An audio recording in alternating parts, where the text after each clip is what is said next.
नमस्कार, मी धनश्री किचनमध्ये तुमच्या सर्वांचं खूप खूप खूप स्वागत आहे। आज आपण आहे ना चिंचगोळी बनवणार आहोत। लहानपणी आपण शाळेत जाताना वगैरे खाल्लेले आहेत आणि अजूनही खातो। मी तर अजूनही खाते आवडीने। तर मी इथे ना पाव किलो चिंच घेतले। ही पाव किलोला ना थोडी कमी आहे। पाव किलो गूळ घेतला। पाव किलोला थोडा जास्त घेतला कारण माझी चिंच आहे ना ही खूप आंबट आहे, त्यामुळे मी पाव किलो आणि पाव किलोला एवढा खडा जास्त घेतलेला आहे। तुम्ही ना चिंच तुमची किती गोड आंबट आहे ना, काही चिंच ना गोड असते, त्यामुळे मग तेव्हा ना सेम घ्यायचा। पाव किलो असेल तर पाव किलोच घ्यायचा, पण मी थोडासा ना खडा जास्त घेतलेला आहे। आणि इथे त्याच्यात टाकायला ना तिखट घेतले। हे ना सेंधव नमक आहे आणि सेंधव मीठ आहे, जिरा पावडर आहे। पण ना ही चिंच सगळी ना मिक्सरला बारीक करून घेऊया। चिंच ना मी सगळी मिक्सरला लावून घेतलेली आहे थोडी थोडी करून। चिंच ना आधी पूर्ण ना स्वच्छ करायची आहे। बाजारातून आपण विकत आणली ना तरी पण आहे ना त्याच्यात घाण ते केस वगैरे ना खूप असतात त्याच्यामध्ये, त्याला ते पूर्ण मी ना साफ करून घेतलेली होती। इथे ना मी एक पॅन गरम करायला ठेवलाय। पहिले आपण आहे ना सगळा गूळ टाकून घेऊया। गूळ ना पूर्ण वितळून द्यायचा आहे।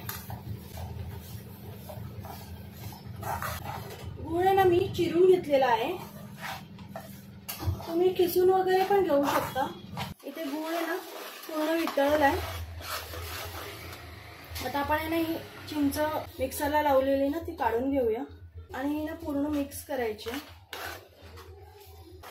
गूळ चिरून वगैरे घेतला ना किंवा कुटून घेतला तर तो ना पटकन विरघळतो। आता हे छान आहे ना मिक्स करून घ्यायचं।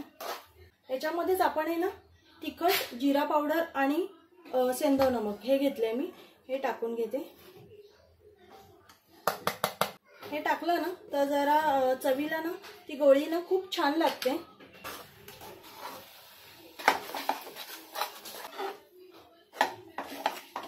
छान आहे ना आपण आटवून घेणार आहोत। सतत हलवत राहायचंय, नाहीतर हे खाली ना लागू शकतं। गॅस एकदम कमी ठेवलाय मी। ते ना मी आपलं एक साधं मीठ आहे ना हे अगदी थोडंसं टाकते।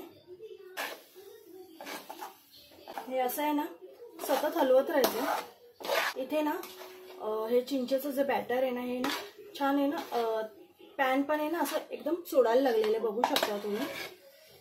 आता इथे ना आपण गॅस बंद करून टाकायचा आहे। माझी ना चिंच डार्क काळ्या रंगाची होती ना, त्याच्यामुळे हे असं डार्क तुम्हाला काळं दिसतंय। आता ही चिंच आहे ना आपण छान गार करून घेणार आहोत। फॅन खाली बसून पण गार करू शकता। इथे ना आपलं चिंचेचं आपण जे बॅटर बनवले ना ते ना पूर्ण सुकलेलं आहे आणि इथे मी ना पिठी साखर चाळून घेतलेली आहे। इथे ना तेलाचा किंवा कशाचा हात घ्यायची काहीच गरज नाही, डायरेक्ट हे घ्यायचं।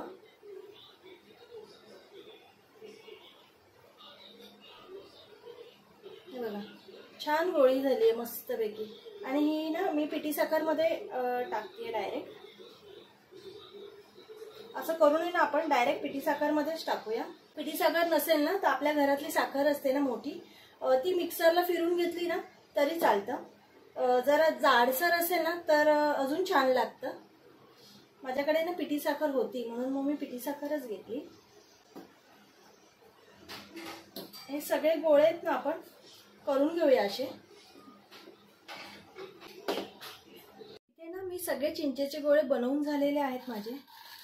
एक्स्ट्राची साखर आहे ना एक तर चाळणीत टाकून तुम्ही काढू शकता किंवा सहज असं हाताने काढलं ना तरी ती एक्स्ट्रा लागलेली साखर आहे ना ती निघून जाते आणि जेवढी गोळ्याला हवी ना तेवढी ती साखर त्याला लागते। ही साखर नंतर तुम्ही कशातही वापरू शकता। हे बघा आपले सगळे चिंचेचे गोळे बनवून रेडी आहेत। हे ना एखाद्या अशा काचेच्या बरणीत वगैरे ना तुम्ही छान भरून ठेवू शकता ते। आणि हे घेताना नेहमी ना पाण्याचा हात वगैरे अजिबात लावू नका, तर हे छान टिकतं मस्तपैकी। करून बघा, खूप छान होते। लहानपणीची आठवण पण येते आणि घरातली लहान मुलंही खूप छान आवडीने खातात। जास्त पण देऊ नका कारण ती चिंच आहे, खोकला वगैरे लागेल। व्हिडिओ आवडला असेल तर नक्की लाईक शेअर आणि सबस्क्राईब करा आणि कमेंटमध्ये सांगा तुम्हाला कशी वाटली. बाय.